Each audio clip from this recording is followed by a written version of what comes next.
সকাল সকাল মহাকালেশ্বর বাবার দর্শন সেরে তারপরে আমরা চলে এলাম মহাকালেশ্বর বাবার যে সেনাপতি কাল ভৈরব মন্দির।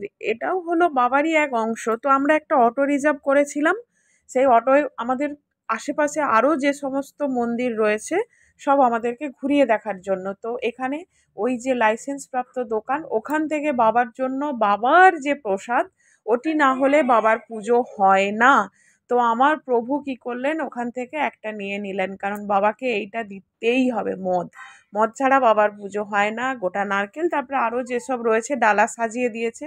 এই হলো মন্দির। তো আমরা এই যে বাইরের থেকে একদম ভিড়, তো খুব সকালবেলা বেরিয়েছি তাতেই মানুষের এত ভিড়, বেলায় আরও ভিড় হয়ে যায়। আমাদের ড্রাইভারদা বললেন। তো ভেতর থেকে বাবার জয় জয়কার আওয়াজ আসছে, আমাদেরও বা সবার সঙ্গে সেই একইভাবে স্বর মিলিয়ে বলতে হচ্ছে বাবার জয় জয়কার, আমরাও বলছি।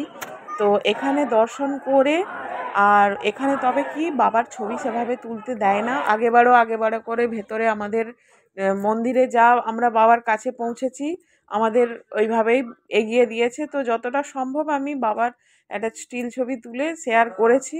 বাবা সবার মঙ্গল করুক। তো এই হলো আমাদের কালভৈরব বাবার দর্শন। এখান থেকে আমরা বেরিয়ে যাব মঙ্গলনাথ মন্দির। তো তারপরেই আমরা চলে এলাম মঙ্গলনাথ মন্দির। এই মন্দির হলো যাদের মাঙ্গলিক দোষ থাকে, বা আমাদের যে গ্রহ রয়েছে সেই গ্রহের একটা হলো, এটা মঙ্গল যাকে বলে, মঙ্গল গ্রহের দেবতা হোক বা একটা শিবেরই, এটাও একটা শিবলিঙ্গ। এখানে কোনো ছবি সে অনেক ভেতরে তোলা সম্ভব নয়। তো একটা শিবলিঙ্গ, এটাই মঙ্গলনাথ নামে এখানে পরিচিত। তো যাদের মাঙ্গলিক দোষ রয়েছে তারা এসেছে, যেসব ছেলেদের বিয়ে হয় না বা মেয়েদের বিয়ে হয় না, ওই ডান দিকে সব ব্রাহ্মণদের দিয়ে কাজ হচ্ছে আর কি, মাঙ্গলিক দোষ কাটাচ্ছে। সে যাই হোক, হয়ে গেল আমাদের পুজো দেওয়া। তো এখান থেকে এবার আমরা বেরিয়ে যাব।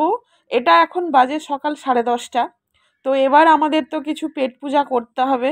ভীষণ খিদে পেয়েছে, গাড়িতে ঘুরে ঘুরে হলেও তো। তো চলুন এবারে এখানে দর্শন করে এবার আমরা সোজা বেরিয়ে যাব আরও একটা মন্দিরের উদ্দেশ্যে। তাহলে আজকের মতো টাটা অ্যান্ড বাই বাই, ভালো থাকুন।